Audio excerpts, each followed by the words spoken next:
Greetings and welcome back, carnivores, to another installment of Carnivore Confidential. I'm Dougie the Butcher.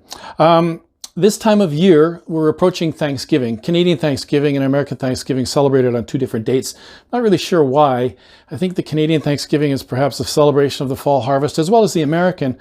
But I believe the Americans are actually celebrating the founding of the New World by the Pilgrims in New England, I think. Please forgive me if I'm incorrect. But I know they're both a celebration of harvest, and why the dates differ, I'm not really sure. But anyway, I digress. This time of the year, retailers usually put a lot of things on sale to entice you into coming into the store.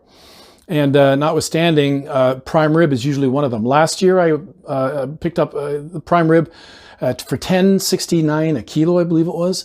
So for a whole 7-bone prime rib roast, I got it for $90. That's absolutely unheard of. And yes, it was AAA. Canadian beef from Alberta. But this past weekend, another retailer in town had prime rib on sale as well, and I picked up another 7-bone roast, but this time, forgive the motorcycle going by. I picked up another 7-bone prime rib from a different retailer in town who was selling it for $12 something a kilo, and I paid $140 for this one.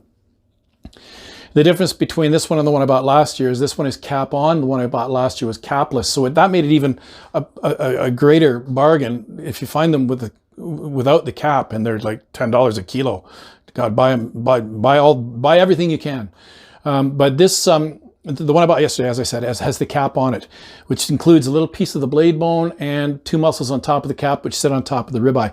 I'm going to take that apart today. I'm going to show you how to do that. Not unlike the last time I did that, but I just want to show you what you can do with the cap, and don't be afraid to try and do this yourself. It's very, very simple. So come on back, folks, and we'll get busy, and thanks for coming by. Stay hungry.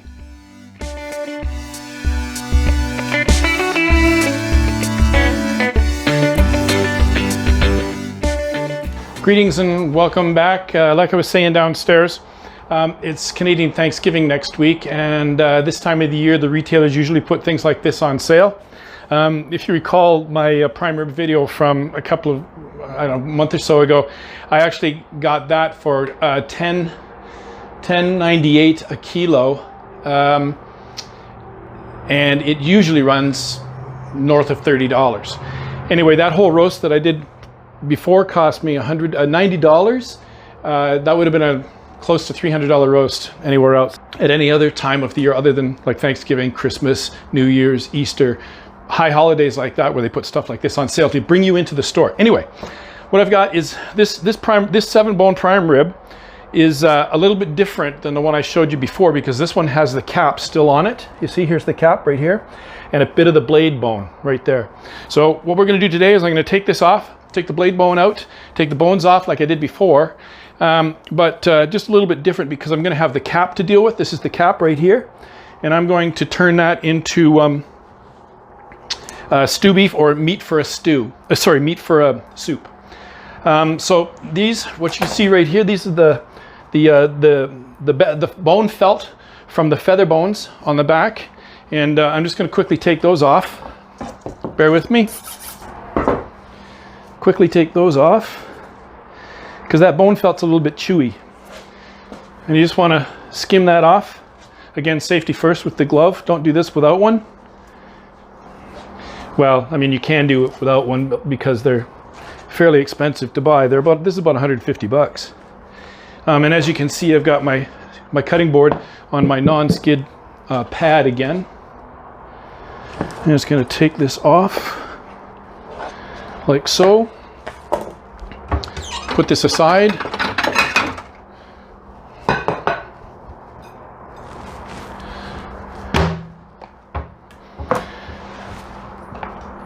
And let's take, or at least try and take, this skin off of here like we did on the other ones. And sometimes it cooperates and sometimes it doesn't. And today it's not really cooperating.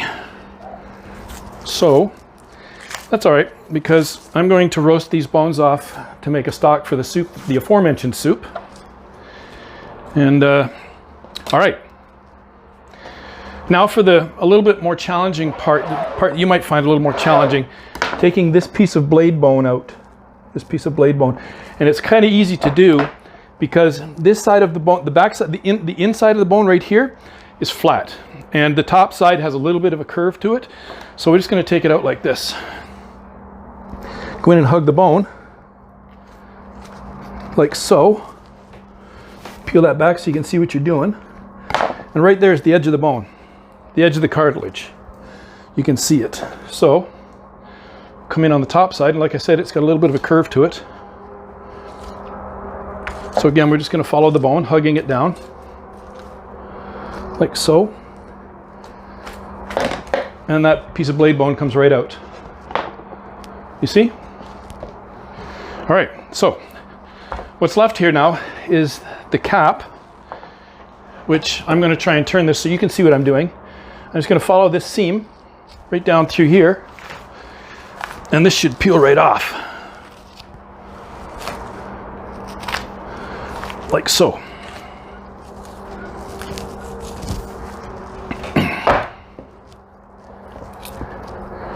Come down through here.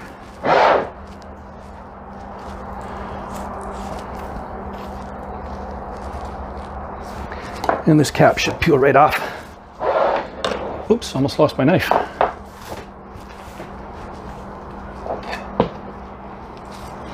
Now there's a bit of cap meat here that doesn't belong on the ribeye. I'm going to keep it for the cap for my soup, and the rest, as they say, is history. So there's the cap. Came off just like that. It's got a muscle. It's got a muscle here, and another muscle here. You can see the two different muscles. Well, that one and this one. And I'm going to clean those up in a minute. But in the meantime, set it aside. And I'm going to continue to clean this up because I'm going to take the bones off it and cut it for steaks.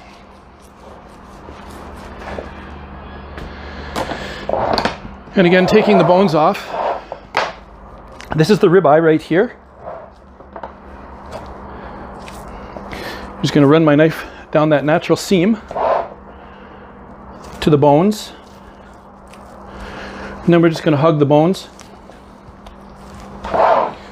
Hopefully you can see what I'm doing. I should have an overhead camera set up, but I'm not that far along in my YouTube career yet. All right. And now we're just going to scoop the remainder of the nubs of these bones off the back, and there you have it. Like before, boneless ribeye and beef bones for the soup. You could roast these off. They're delicious. I mean, individually, right? They're delicious. But I am going to cut them like so. I'm going to roast them off. And my wife wants to make a pot of beef soup tomorrow, so that's what that's for. All right, I'm going to set this aside because I showed you before how to slice that into steaks or roasts. Easy. But what I'm going to do now is I'm going to show you what I want to do with this cap. And this cap, there's a piece right there that I'm going to clean up. There's some trim that's going to go over here for the soup pot. And then there's two muscles, that's fat. Two muscles, and I'm going to show you. There's the top end of that one. Soup pot.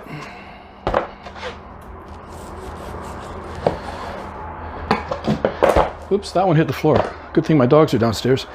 Now then, I'm just going to cut these two muscles into their respective pieces so that I can have a workspace here. And again, I'm just going to clean this up.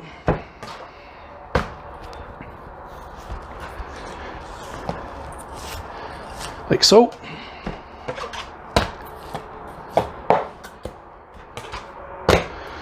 And again on the top side.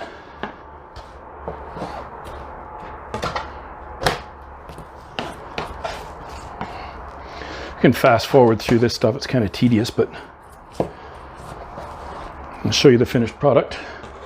Okay, there's one piece of stew beef that's going to go in the soup pot. Another, oh, there's the other one. Sorry, I thought I'd lost one.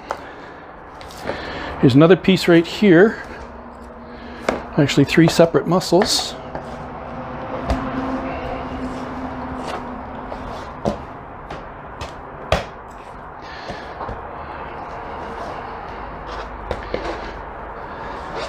Can leave some fat on, of course, because that fat is flavor, right? And another little piece here. My pile over there is getting big.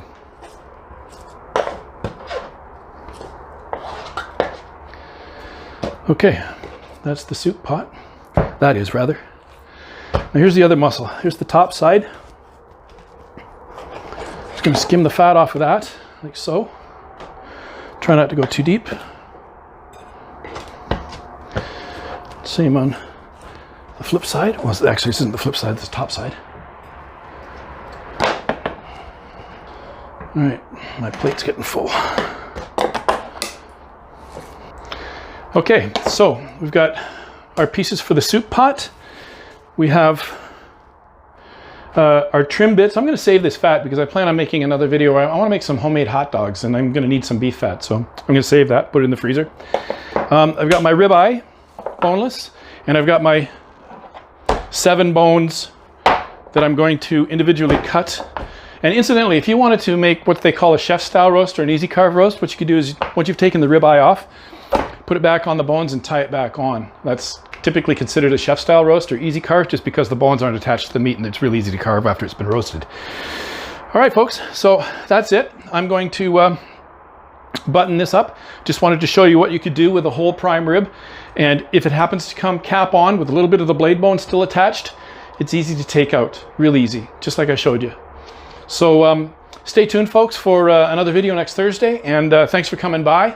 I hope you like what you see. Please like and subscribe to my new channel, and we'll see you next Thursday, and stay hungry, folks.